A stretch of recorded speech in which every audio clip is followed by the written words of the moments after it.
Questions orales. All questions. The Honourable Leader of the Opposition. The Conservatives have an excellent tax to axe a tax, build the homes, fix the budget, and stop the crime. The Prime Minister is simply not worth the cost after 8 years. Carbon tax are not worth the cost after 8 long years. The Parliamentary Budget Officer confirms that in every single province, Canadians pay far more in taxes than they get back in rebates, a tax that will go up 23%. Today, Common Sense Conservatives are calling for the Prime Minister to grant his caucus a free vote on our motion to spike the hike. The Right Honourable Prime Minister. Mr. Speaker, 8 out of 10 families throughout the country where we've put a federal price on pollution receive more money from it than they pay into it. What the Leader of the Opposition is proposing is to remove not only checks that are delivered for families that help with groceries, with rent, with the impact of climate change, but they are also doing nothing to fight climate change, to build a stronger future. We are here to help Canadians with checks. We are here to fight against climate change. The Honourable Leader of the Opposition. Understand that after 8 years, this NDP Liberal Prime Minister is not worth the cost. And they're right. According to the Parliamentary Budget Officer, this Prime Minister's carbon tax will cost the average Nova Scotia family $1,500. That's why the Nova Scotia legislature voted unanimously, Liberals, Conservatives and NDP, to call on federal MPs representing the province to vote with the Common Sense Conservatives to spike the hike. Will he allow a free vote so Nova Scotians can vote for their constituents rather than the party boss?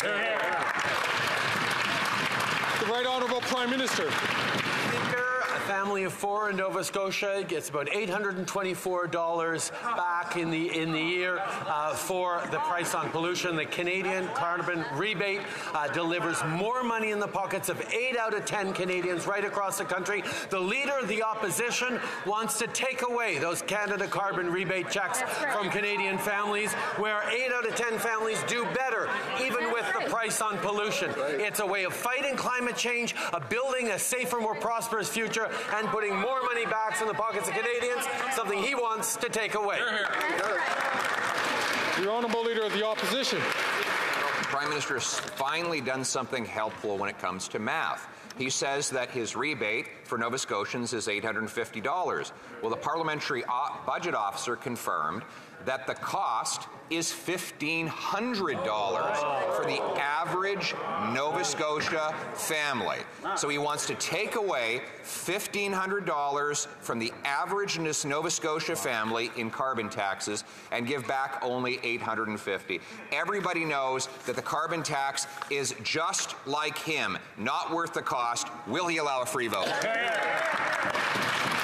The Right Honourable Prime Minister. Mr. Speaker, once again, the Leader of the Opposition wants to take away the Canada carbon rebate checks that land in Nova Scotians' mailboxes, but in the pockets of families right across the country where the price on pollution is in place, because 8 out of 10 of them do better with the price on pollution and the Canada carbon rebate than they would. He wants to take away those checks from Canadians, and he wants to do far less to fight against the climate change impacts the Canadians are feeling from coast to coast to coast. No plan for the future, no money for Canadians.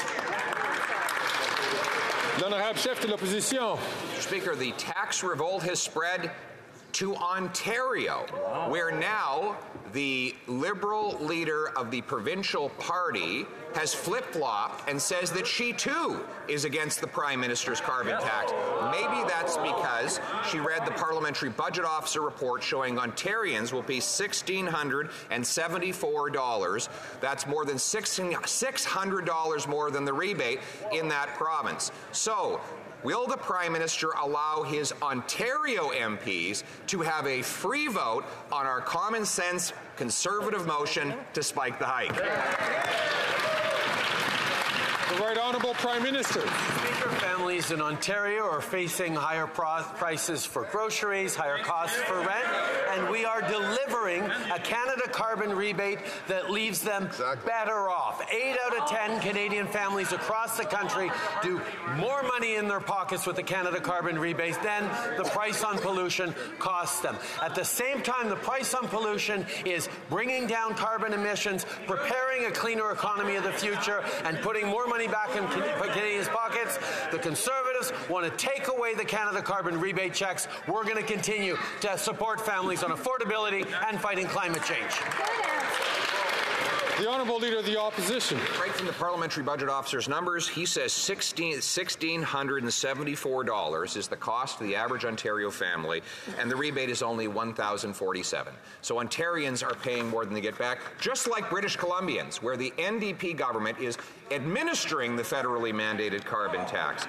And according to the Vancouver Sun today, the budget presented by the NDP in that province says the carbon tax will raise $9 billion over 3 years and only pay back $3 billion. Mr. Speaker, that's a net nearly $6 billion net carbon tax cost. Will he allow BC MPs? The Right Honourable Prime Minister. Mr. Speaker, for Canadians watching politics and watching this question period, for reporters up in the gallery, or anyone who wants to see a concrete example of the fact that the leader of the official opposition doesn't care about facts, doesn't care about evidence, doesn't care about how the Federation works. He just wants to make clever arguments to score partisan points. The fact is, Mr. Speaker, that British Columbia price on pollution has been there since 2008 and will continue to be administered by British Columbia, not the federal government. Well done.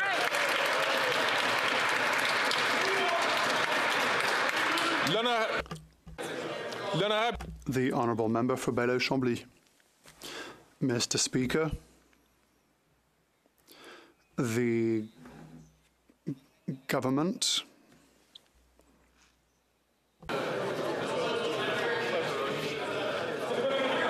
Order. Order.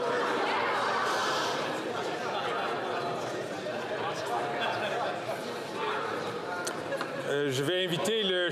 I would like to invite the leader of the Bloc Québécois to restart his sentence, his question. The Honourable Member for Belleuil-Chambly. Mr. Speaker, the government in Canada are loving the fiscal imbalance. The federal government receives more in tax than what its jurisdictions are asking for, and provinces and Quebec are receiving less than their just part. Will the government and does the Prime Minister and the government recognise that Quebec's extreme deficit is fabricated by the federal government of Canada? The Right Honourable Prime Minister. Mr. Speaker, in this federation, that is Canada, the federal government is here to work with provincial governments to deliver what Canadians need from coast to coast to coast. We have made record investments in healthcare, in dental care, in transfers to provinces to deliver the services that they need. I understand that the leader of the Bloc Québécois wants to make this a debate on Quebec's sovereignty, but the reality of the matter is that we are working very well together, and we will continue to make sure that all Canadians from coast to coast to coast prosper. The Honourable Member for Belleuil-Chambly. We won't make it a debate, but he owes $6 billion to Quebec when it comes to healthcare. $1 billion for welcoming refugees. That's $7 billion total on an $11 billion deficit. Everyone is against him, and he is throttling and strangling Quebec. Is he using that money to try and force Quebec to follow the federal government? The Right Honourable Prime Minister. Mr. Speaker, you will understand that when I talk to Quebec, when I work with Quebecers, I'm working with them. I'm not working with the Bloc Québécois. I'm working with the Prime Minister of Quebec, the Premier of Quebec, rather. We had an excellent discussion on healthcare, on immigration, on economic growth. We won't always agree on everything, of course, but we do agree on the need to work together in a constructive way without looking for petty squabbles, which is what the Bloc Québécois seeks to do every single day. The honourable member from Burnaby South.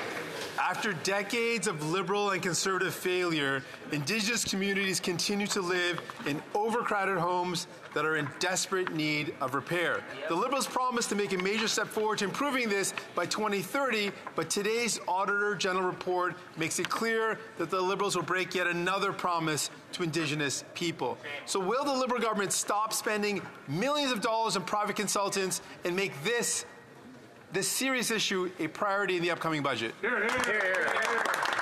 The Right Honourable Prime Minister. Speaker, we thank the Auditor General for her report and are, of course, carefully reviewing all of her recommendations to pursue a path forward that effectively addresses those concerns. In regards to Indigenous cooperation and partnerships, whether it's on housing or policing, consultation is at the heart of everything we do. We're committed to working in partnership with First Nations to advance these priorities. Thanks for your donation. L'Honourable Chef. The Honourable Leader of the Opposition. My apologies. The Honourable Member for Burnaby South. Indigenous communities are living in overcrowded housing units that are in desperate need of repair. The Auditor General's report released today shows that 80% of housing needs are not being met.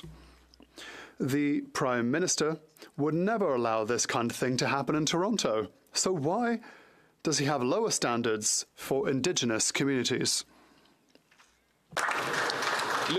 The Right Honourable Prime Minister. Mr. Speaker, that's rightly false, what has just been proffered by the leader of the NDP. We have invested historic amounts to work with Indigenous communities on housing, on services and healthcare, on assistance to help economic prosperity. There is still a lot of work to do, we recognise it, but the progress that we have done on reconciliation and our partnerships with Indigenous peoples will continue, and we would like to thank the Auditor General for her recommendations. We will continue to work hand in hand with Indigenous communities to deliver. L'Honourable Chef. The Honourable Leader of the Opposition. April Fool's Day carbon tax hike of 23% will hit Nova Scotians especially hard. The Prime Minister's tax will cost $1,500 for the average Nova Scotia family, far more than they get back in rebates. That's why Nova Scotia's Assembly passed a unanimous motion with all three parties supporting it, calling for federal MPs from that province to vote with Conservatives to spike the hike. One of those MPs is from Kings Hants, the chair of the Agriculture Committee, which has been studying the carbon tax pain for farmers. So the question is for the chair of the Agriculture Committee, will he vote with us to spike the hike?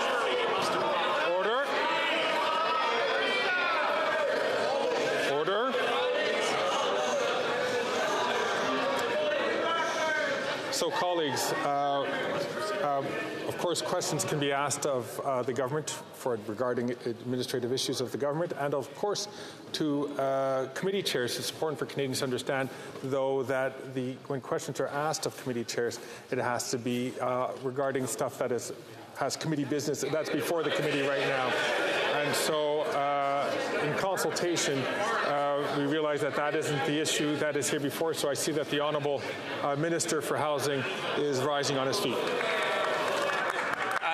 Thank you, Mr. Speaker. And look, what the honourable member is actually suggesting is false. We have real-world data to demonstrate in provinces where the system actually applies, families receive hundreds of dollars more each year than they pay in fuel charges. The Conservatives pretend to care about affordability, yet they oppose measures to put more money in the pockets of families. They pretend to care about affordability, but they oppose measures that protect seniors' pensions. They pretend to care about affordability, but they vote against measures to remove the interest on Canada's student loans. Mr. Speaker, we will do everything we can to make life more affordable, including putting more money in the pockets of families while we fight climate change at the same time.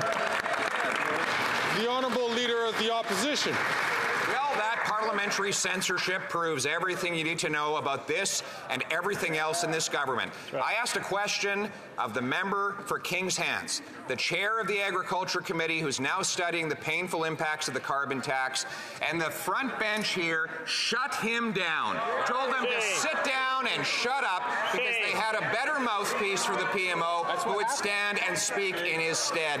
Mr. Speaker, the question is for the member for King's Hands, the chair of the Agriculture Committee. His committee studying how the carbon tax hurts farmers. Will he vote to spike the hike?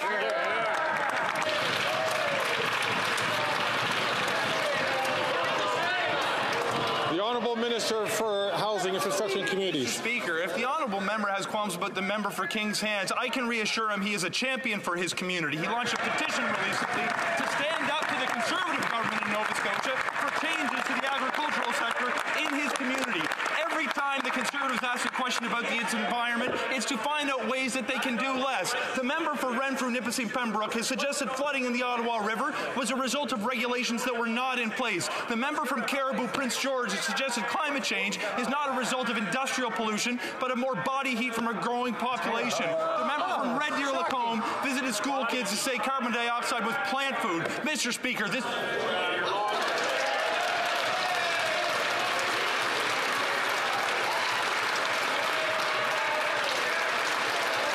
The Honourable Leader of the Opposition.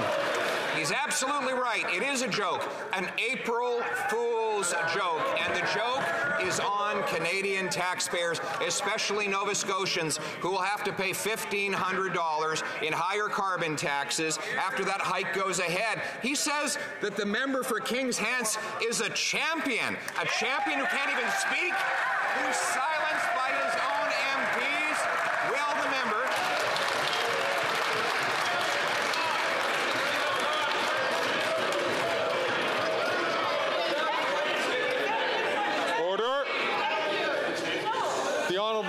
The Opposition has 10 seconds left on the clock.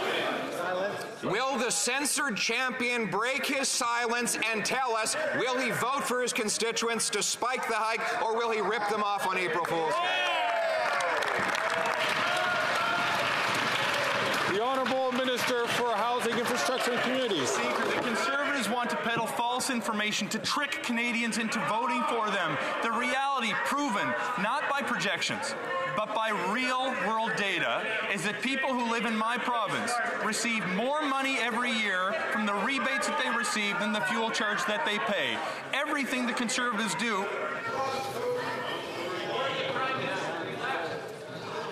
Order. The Honourable Minister has 15 seconds left on the clock. Mr. Speaker, at every instance the Conservatives have an opportunity to speak in House, they do one of two things: advocate to do less on the environment or to take money from families in my community. I will support neither. We will do whatever we can to put more money in the pockets of families and do the right thing for future generations.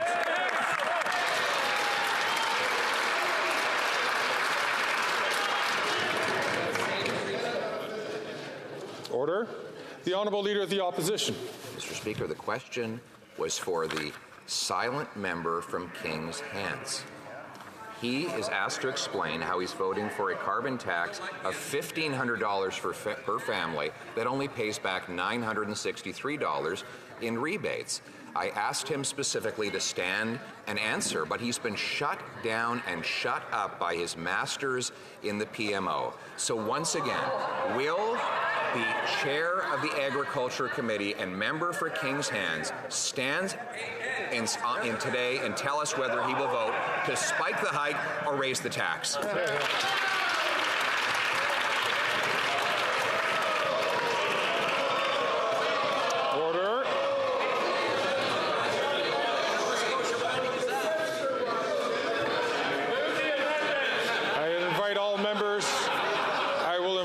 members to please listen to their House Leader and the House Leader teams. The Honourable Government House Leader. Thank you, Mr. Speaker. And the Leader of the Opposition knows full well the rules of this place and knows full well that members on this side are proud and pleased to defend the initiatives and the affordability measures. I'm going to ask the Honourable Member from Sherwood Park, Fort Saskatchewan, to wait his turn to ask a question before taking the floor. The Honourable Government House Leader has 23 seconds left on the clock. The Leader knows the rules of this place and knows that on this side of the House, we're pleased and proud to speak to the affordability measures and the things that we're putting in place to make life more affordable for Canadians. But while we're on this theme, I have a question for the member of the Defence Committee from Selkirk Interlake. Why did he sell out the people of Ukraine in voting against the free trade arrangement?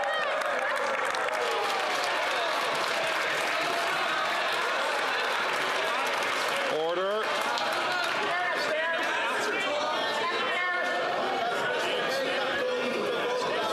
Order. I'll ask the Honourable Government House Leader to please have order in this House. The Honourable Leader of the Opposition. Mr. Speaker, the people of Kings Hants, Nova Scotia, are learning they don't have a voice in Parliament because he has been silenced. The Prime Minister is terrified that he might stand up and get off script. He knows that the unanimous will of the Nova Scotia legislature, Liberals, Conservatives, and New Democrats, was passed in a motion calling for all of that province's MPs to vote against the hike. So will the member for Kings Hants, who's the chair of the Agriculture Committee, stand up for farmers in his riding and vote with us to spike the hike? Yes or no?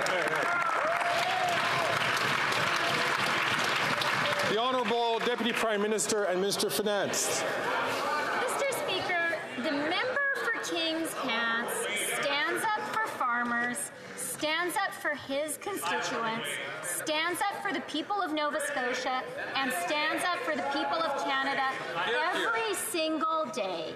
On this side of the House, we are incredibly proud to have him as our colleague. And one thing that he knows is the people of Kings Hants do not need cuts, cuts, cuts, and that is all the Conservatives have to offer them or any single Canadian. The Honourable Leader of the Opposition. Mr. Speaker, the member for Kings Hants is in the Witness Protection Program today. He can't possibly stand up when his whip waves for him to sit down, which is exactly what happened a moment ago when I asked him a legitimate question as chair of the Agriculture Committee, a committee that's studying the devastating impact of the carbon tax on farmers in his riding and across the country. So for a sixth time, will he come out of the Witness Protection Program and announce whether he will vote for our motion to spike the hike? The Honourable Deputy Prime Minister and Minister of Finance. Mr. Speaker, the Conservatives love to talk Canada down. They traffic in fear and falsehood.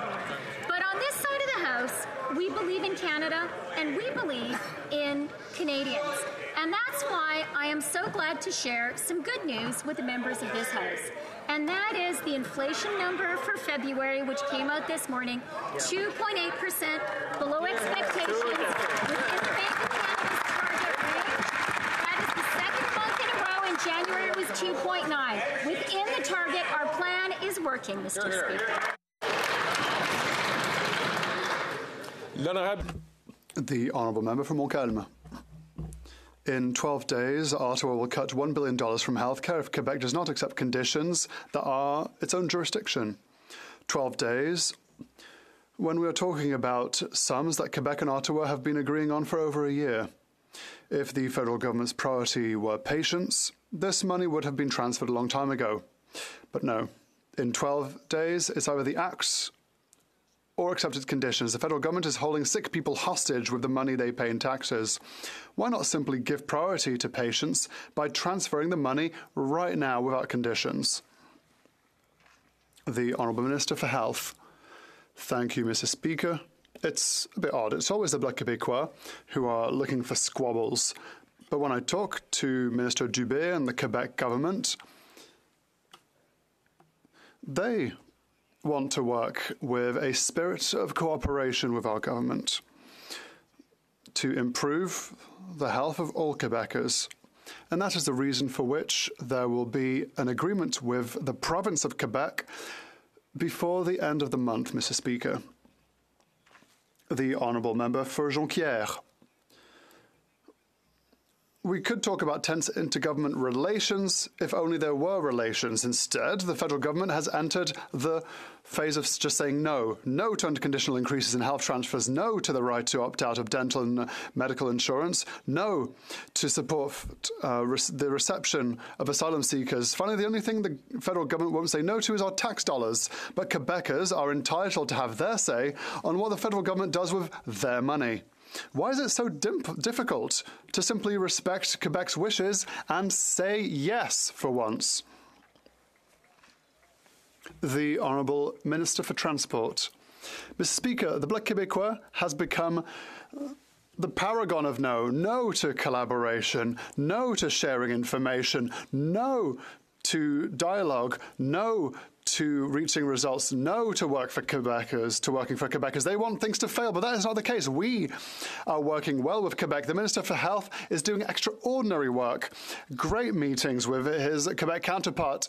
They're not there at the negotiating table. They don't know what's going on. All they want are squabbles. And when it doesn't work, they try again. But that's not the case because we are working together for all Quebecers. The Honourable Member for Jonquière. We might not be in the government, but we've just enumerated a number of budgetary measures. Because it's also no to full immigration powers for Quebec, no to Bill 21 on the secular nature of the state, no to advance requests for medical assistance in dying. It's almost on principle, even when it costs nothing. The federal government simply says no to Quebec. What a contrast. In this week when we are paying tribute to Brian Mulroney, who advocated a federalism of honour and enthusiasm for Quebecers, does the government realise that saying no to everything and saying no all the time is exactly the opposite of the spirit? The Honourable Minister for Health. Mr. Speaker, it's only the Bloc Québécois that says no all the time.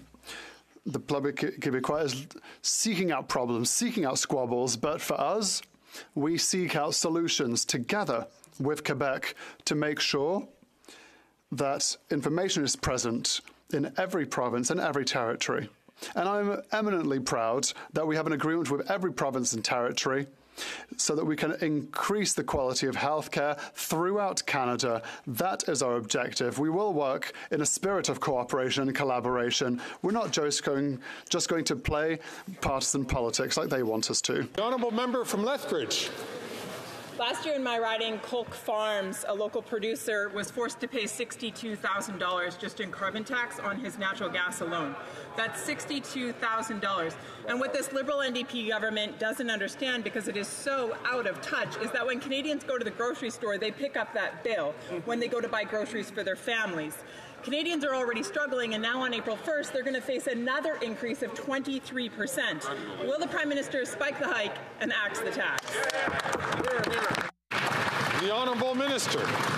And, you know, I'd like to say to the member opposite, I want a reminder of the rural top-up coming to the carbon rebate. So a family of four in Alberta is going to see $2,160. A family in my riding is going to see $1,430 when they live in a rural area. My friends, we know what it's like. That's why we're there to help people with the carbon rebate. That's why we're there to help with the childcare benefit. That's why we're there to help with housing. We're there to help Canadians, Mr. Speaker, in rural areas as well. Before I get to the Honourable Member from Lethbridge, I'm going to ask all members, please, to only take the floor when they are recognised by the Speaker to do so. The Honourable Member from Lethbridge. I think what's clear is that the Liberals have a dysfunctional relationship with the truth. You see, Canadians pay more than they actually get back. And so for the average Albertan family, they pay $2,943. Meanwhile, they get back $2,032, which means ultimately they are $1,000 in the hole. That is how much they are having to remit to this government. That is how much this government is pickpocketing from them. Why is this government doing that to Canadians when they are already already struggling to pay their bills, make ends meet, provide for their family. The Honourable Minister. Mr. Speaker, I'm not sure what's happening on the Conservative side of this House. Maybe it's that they've joined the Ag Chair in the Witness Protection Program when it comes to defending the interests of Albertans and their pensions. Where's the MP for Edmonton Mill Woods? Where's the...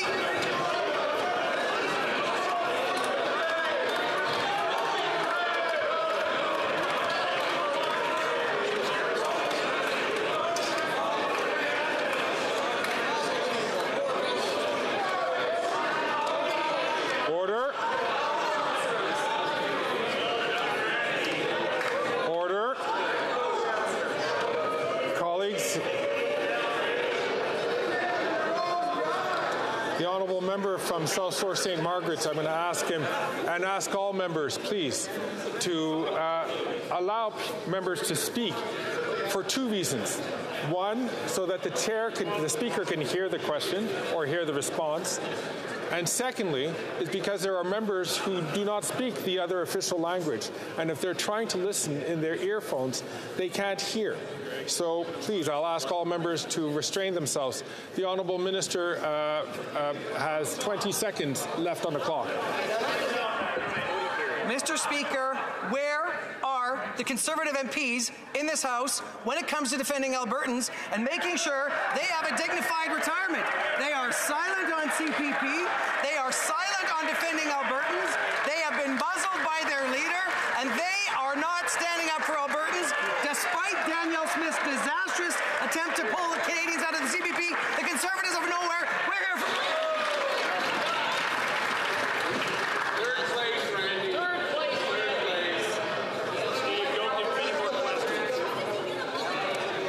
Colleagues, it's been pointed out to me on several occasions that question periods should be 45 minutes long. If we take up time from here, that means that questions get dropped. So let's not do that. Let's try to keep ourselves to time by respecting those who have the floor. I'm certain everybody would like to hear the question from the member from Tobique-Matiquac. Thank you, Mr. Speaker. I'll tell you where Albertan MPs are. They're standing up for their constituents and voting non-confidence in this government that needs to be replaced. Mr. Speaker, after 8 years of this Liberal NDP government, upwards of 50 active military families are using the food bank, and I just visited one in Oromocto, New Brunswick. 50 families who are serving at Base Gagetown, Canada's largest military base. This is an absolute disgrace and completely unacceptable. Now they're adding insult to injury by hiking their punitive, ineffective, and useless carbon tax. When will they finally listen to Canadians and show some respect to our nation's finest and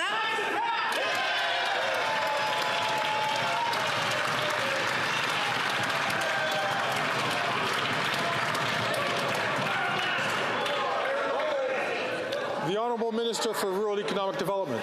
Mr. Speaker, I really find it quite rich coming from the member opposite, from Tobique-Matiquac, when they voted against a raise to our hard-working DND employees. You know, I also would like to ask the member, they voted against the increase for ACOA last fall when they stood and we had the all-night morning marathon. I'd love to ask him what he was going to say to the 106 projects that were funded in his riding that he voted against. Trust me, we'll be telling them that we have the backs for small businesses in rural New Brunswick and rural Atlantic Canada. The Honourable Member from Tobique-Matiquac. Mr. Speaker, I'll be glad to tell them that I was voting non-confidence in this government that needs to be replaced.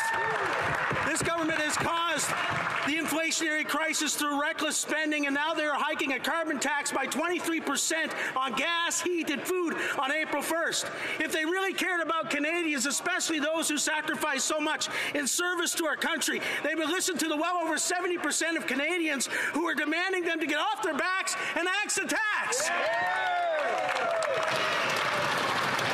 The Honourable Deputy Prime Minister and Minister of Finance.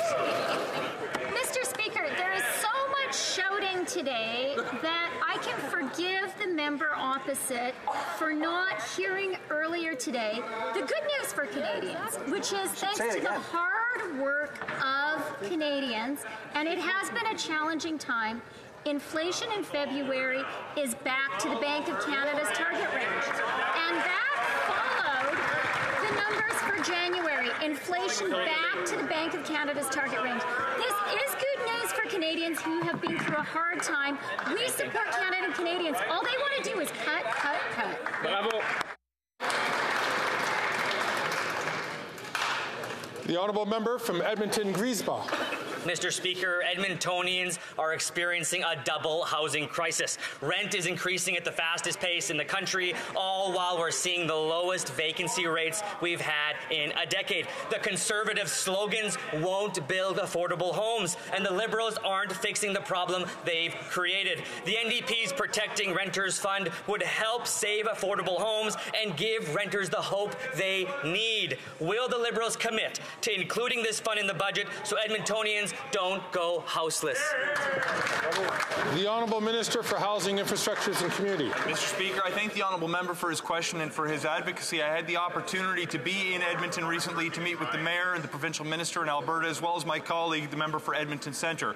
We are working hard to advance additional funding to support community-based organizations that support Canadians who are living without a roof over their head. We also very recently had the opportunity to share an agreement with $175 million behind it that will build thousands of homes in Edmonton, including more rentals, which will help reduce the cost of rent and continue to support people who are looking to find a place to live. There is no silver bullet to the housing crisis, but we will pull every lever at our disposal to help solve it by working together with Edmonton. The honourable member from Timmins, James Bay. The European Union states that Netanyahu is using deliberate starvation of children in Gaza as a weapon of war. Human rights groups have spoken out against targeting of journalists, civilians, hospitals, aid workers, and the UN has called out for Canada for complicity in this because we provide the military weapons to Israel. Last night, Parliament called for an end to military aid to Netanyahu's government, and yet numerous military supply deals are still in the works. So will the Minister respect Parliament and tell us whether or not deals like the guns from Colt and Kitchener and armed vehicles from Rochelle and Brampton will be sent to Israel, yes or no? The Honourable Parliamentary Secretary to the Minister of Foreign Affairs. Thank you, Mr. Speaker. And I want to begin by saying that yesterday for me was the day I was very proud to be a parliamentarian. In this House, we came together, 4 to 5 parties, to find a workable solution, to find a Canadian position that Canadians could be comfortable with. We will continue to advocate for a ceasefire. We will continue to not sell arms as we have promised and continue to make sure that we bring hostages back to where they belong in their homes. We will continue to do that. I invite the Conservatives to be as engaged in this as we are. The honourable member from Northwest Territories. Mr. Speaker, we all recognize the crucial importance of accessible, high-quality child care for families in the Northwest Territories. With the increase of cost of living, accessible daycare is vital. Families in my riding and across the North have been eager to see this plan built out. To the Minister of Families, Children and Social Development, what's being done for the Northwest Territories and for Northerners more broadly? The Honourable Minister for Families.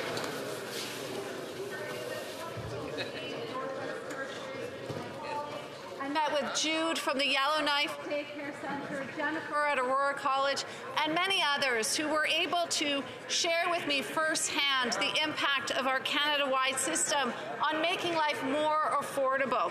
As of April 1st, families in Northwest Territories will see their childcare fees reduced to an average of $10 a day, saving them up to $9,000 each year per child. This is meaningful savings, Mr. Speaker, each and every month for the mums and dads in Northwest Territories to put towards the essentials that their families need. The honourable member for Mégantic-L'Érable. They're starving. That's how they are. That's the explanation of the food bank owner in Montreal. People are waiting in lines up. There was pushing because there wasn't enough food. After 8 years of this Prime Minister, food banks are overcrowded because food costs too much. What is the Prime Minister doing? Raising the carbon tax on April 1st with the support of the Bloc. It costs a lot to bloat Bloc, Mr. Speaker. When will they cancel the 23% increase in the tax slated for April 1st? The Honourable Deputy Prime Minister. The survival of our planet is at stake. I cannot ignore this climate emergency and continue to look my two sons in the eyes. I would like to quote Premier Legault. He's proud of Quebec's carbon capture system. It's a Quebec system, and Quebecers are proud of it. The Conservatives want to demolish it. We will not allow this. The Honourable Member from Mégantic-l'Érable. Mr. Speaker, the survival of Quebec families and a growing number of workers is at stake right now because food costs too much. Food costs too much. Why? Imagine Quebec imports food from the rest of Canada. Farmers that grow food pay the carbon tax. The food processors pay the carbon tax. Truckers who transport this food pay the carbon tax. And guess what? Who pays the end bill? Quebec families, Mr. Speaker. Carbon tax that the Liberal Bloc wants to increase costs Quebecers a lot too. When will they end this craziness? The Honourable Minister of Innovation. Mr. Speaker, while the Conservatives are playing with words, we have learned that the UN has just said that 2024 will be the hottest year in history. And what we hear from the Conservatives, Mr. Speaker, is to do nothing. The planet is sounding the alarm, and that is why on this side of the House we're going to continue to invest to fight climate change. We're going to continue to invest in Canadian families, and Mr. Speaker, we're going to continue to invest in this despite the fact that the Conservatives want to ignore climate change in this country. The Honourable Member for Bellechasse-les-Échemins-Lévis. Thank you, Mr. Speaker. After 8 years of this Liberal government, more and more Canadians are using food banks. People are so hungry that tension is mounting in food bank lines. So much so that the police have to intervene to restore order during food distribution. The Liberal government, supported by the Bloc, is going to raise once again the carbon tax on April 1st. It's not an April Fool's joke. It costs a lot to vote Bloc. Apart from making Quebecers suffer even more, what's the Bloc for? The Honourable Minister of the Environment and Climate Change. Mr. Speaker, I think there are a lot of people who are watching us at home and just can't believe how much disinformation from the Conservatives taking place. It seems to be limitless. The member just asked a question, and they voted in favor of the carbon price in Quebec. They were part of a government that was a North American leader that was under their climate-denying leader. They've changed their minds, and they've denied all their principles. This is unacceptable.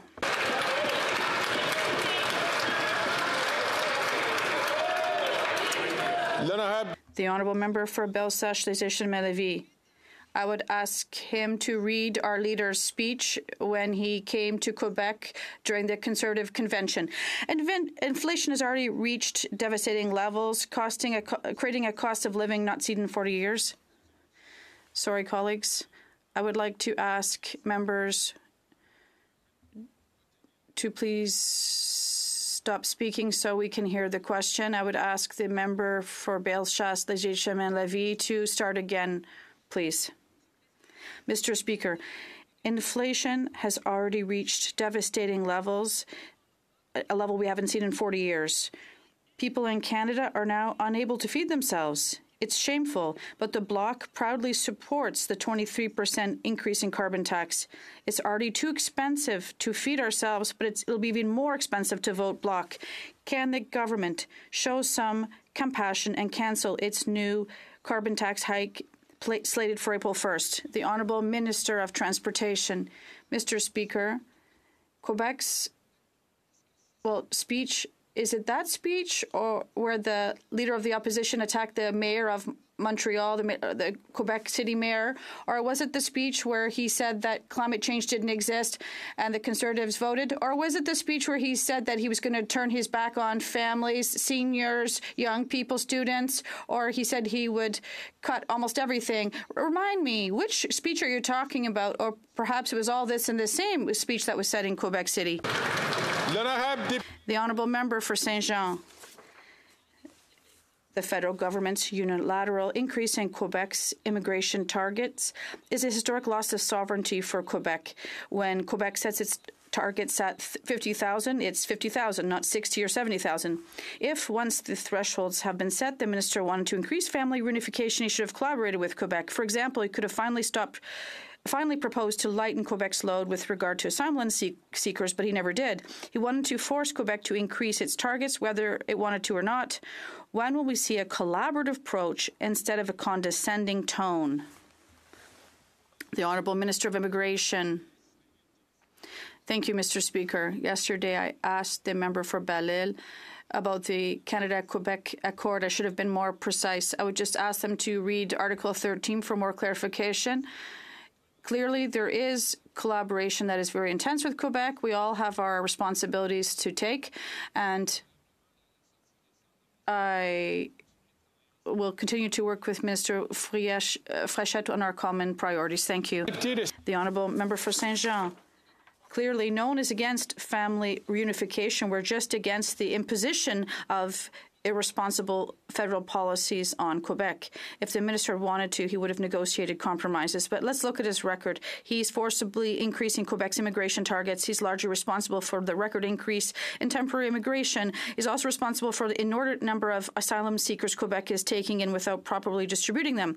In all three categories, Ottawa is unilaterally increasing immigration to Quebec with no regard for our reception ability or additional funding. Is this planned or is it a loss of control? The Honourable Minister of Immigration, Refugees and Citizenship. Mr. Speaker, imagine you're a doctor and we tell you to take in 10 patients and they send you 20. This is ridiculous, and this is the situation Quebec families are experiencing. What I hear from the Bloc is looking disdain for Quebec families. When will they when the Quebecers have and Canadians have family abroad and they're trying to be reunited with them, it tears them apart. So we're trying to work in their favour. Thank you. Honourable Member from Mission Masqueet, Fraser Canyon.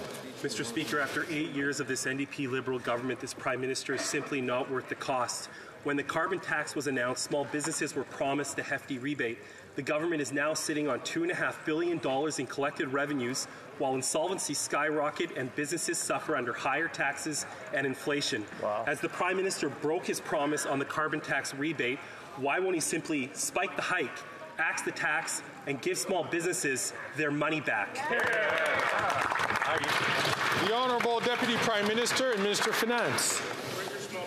Mr. Speaker, the MP who just spoke is a Member of Parliament for BC. British Columbia is rightly proud of its place as a leader in Canada and the world in putting a price on pollution since 2008. This is a provincial system that the people of BC support. Exactly. So either the Conservative Party is ignorant of this or disrespects the people of BC. When it comes to small businesses, that money will be going back to small businesses very soon. The Honourable Member from Mission Masqueet, Fraser Canyon. Mr. Speaker, it's not just small businesses that have been betrayed by this government on the carbon tax. First Nations and Métis communities are owed over $1 billion in promised rebates. In what seems like a sick April Fool's joke, remote and rural communities will see the cost of the carbon tax increase by 23% on April 1st. This means higher costs to operate schools, band offices, and businesses. So I'll ask again, when will this government spike the hike, axe the tax, and give remote and rural Indigenous communities and Métis communities their money back? The Honourable Deputy Prime Minister and Minister of Finance. That's a sad question. Mr. Speaker, I have a lot of respect for that MP from British Columbia, but I I am really disappointed that he seems entirely ignorant of how the price on pollution works in BC. There is no federal backstop in BC. There is no federal backstop on BC small businesses, on the people of BC.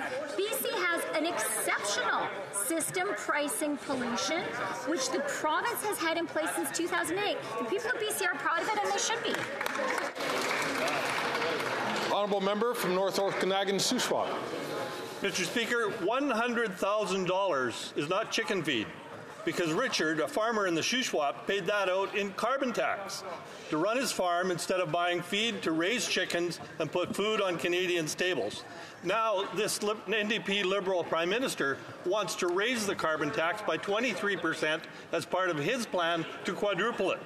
After 8 years, this Prime Minister is not worth the cost. Will he spike the hike, axe the tax, let farmers grow the food so that Canadians can afford to put food on the table? The Honourable Minister for Rural Economic Development. Mr. Speaker, I'm proud to be part of a government that understands climate change is real and understands the impact that it's having on farmers from coast to coast to coast. I've seen firsthand as I've traveled the impact of hurricanes, the impact of drought. All that has a cost on our farmers.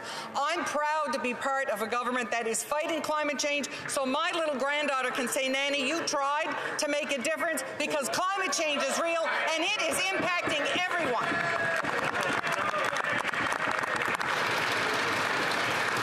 The Honourable Hands.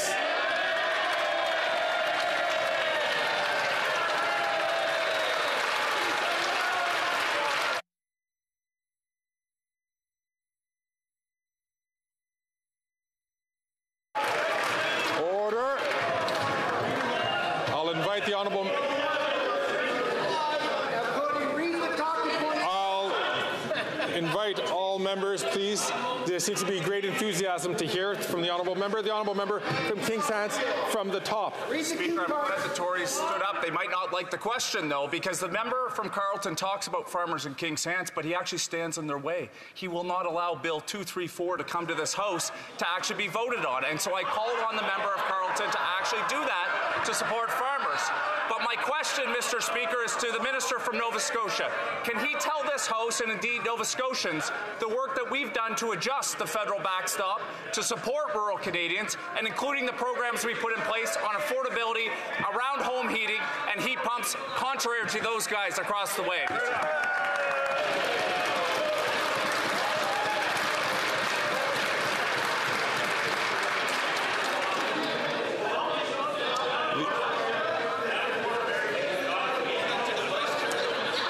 The Honourable Minister for Housing, Infrastructure and Communities. Mr. Speaker, over the past year and a half in our home province of Nova Scotia, we have felt the impacts of climate change more than any other part of the country, with wildfires, Hurricane Fiona, floods in the Honourable Member's riding. He has been a staunch advocate for rural communities and for the agricultural sector every step of the way. Because of his advocacy, we have doubled the rural rebate that households in Nova Scotia receive. Because of his advocacy, we are helping cover the cost of heat pumps that is saving between $1,500 and $4,700 a year. And because of his advocacy, the provincial government is retreating on a policy that would impact the wine growers in his region. I am proud to stand alongside him today and will be for years.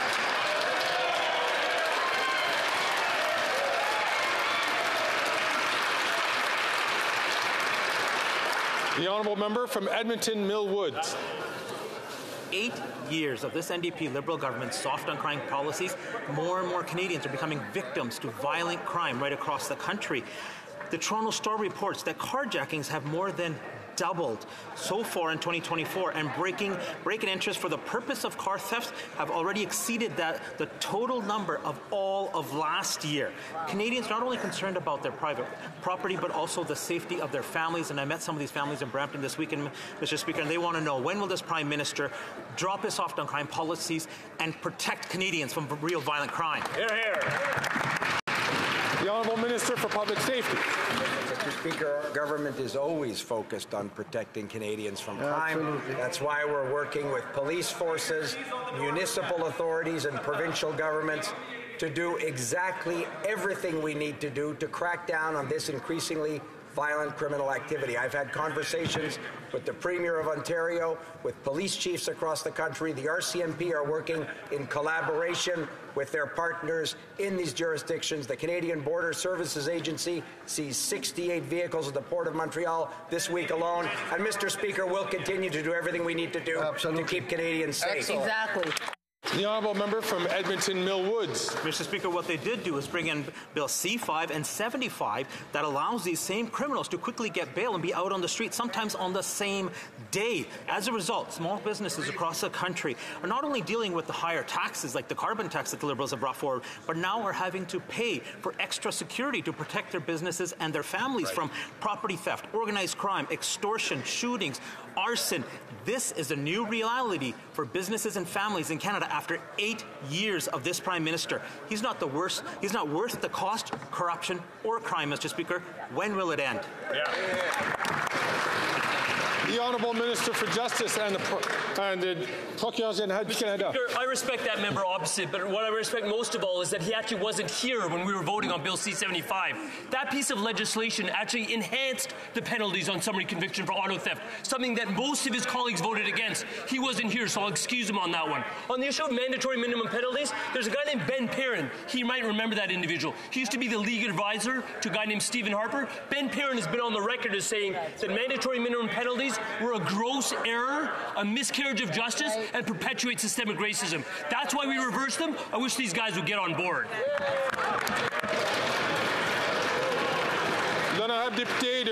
The Honourable Member for Charlesbourg-Haut-Saint-Charles. Mr. Speaker, car thefts have almost doubled in Toronto on last year, and 2024 has just begun. And where have the stolen vehicles gone? The Port of Montreal.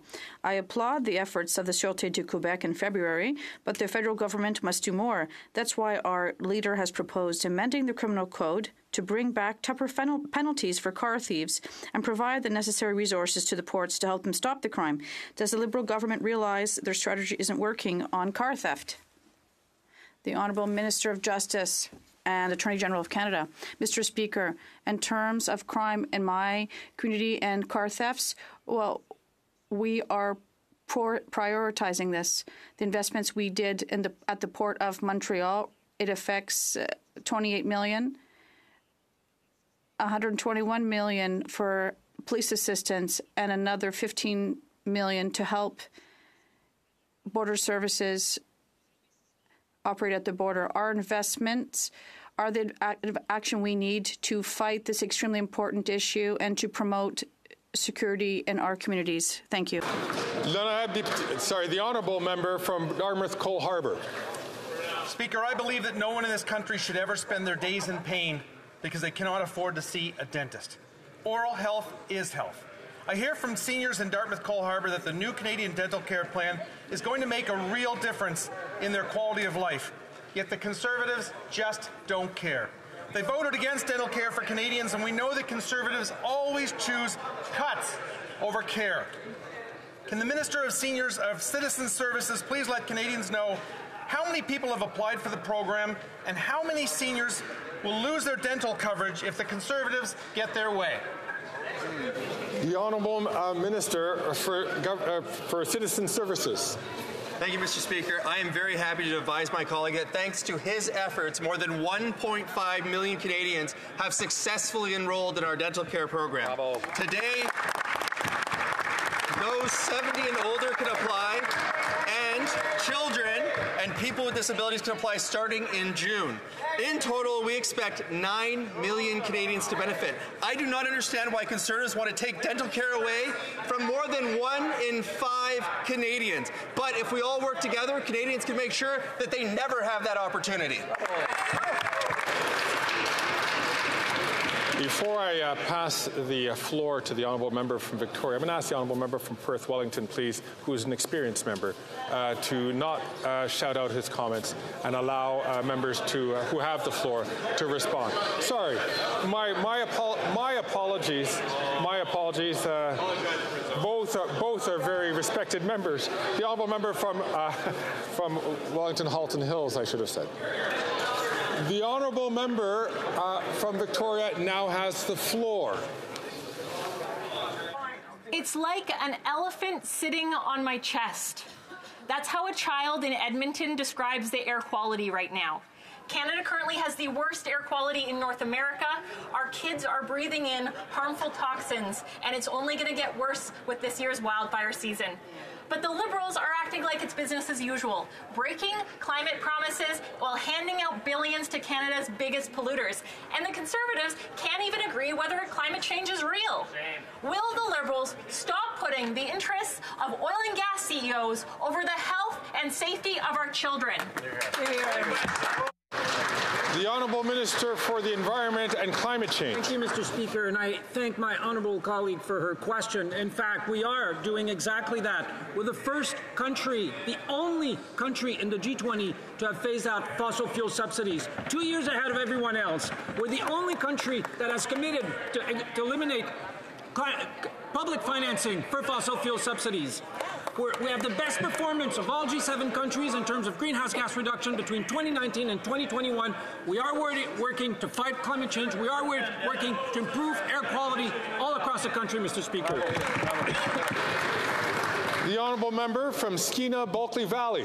Mr. Speaker, this past weekend, Flair cancelled one of its flights back to Canada and left over 100 passengers stranded in another country. No communication with them, no food provided, no rebooking on other airlines. They had to find their own way back to this country. Now, if this sounds like deja vu, it's because the exact same thing happened 2 years ago, and the Liberals promised to stand up to the big airline CEOs. So to the minister, will he tell these passengers why his supposedly new and improved air passenger rights let them down so badly? The Honourable Minister of Transport. Mr. Speaker, we will always stand up for Canadians and always stand up for passengers' rights, Mr. Speaker. There was nothing before we came in. Now we're in touch with Flair, we're in touch with our other airline companies, Mr. Speaker, to see what we can do, but we'll always side with our air passengers. And so brings to an end of question period. Orders of the day. Orders of the day, ordre du jour, ordre émanant du gouvernement, travaux des subsides, reprise du débat. Resuming debate on an opposition motion with regards to the carbon tax.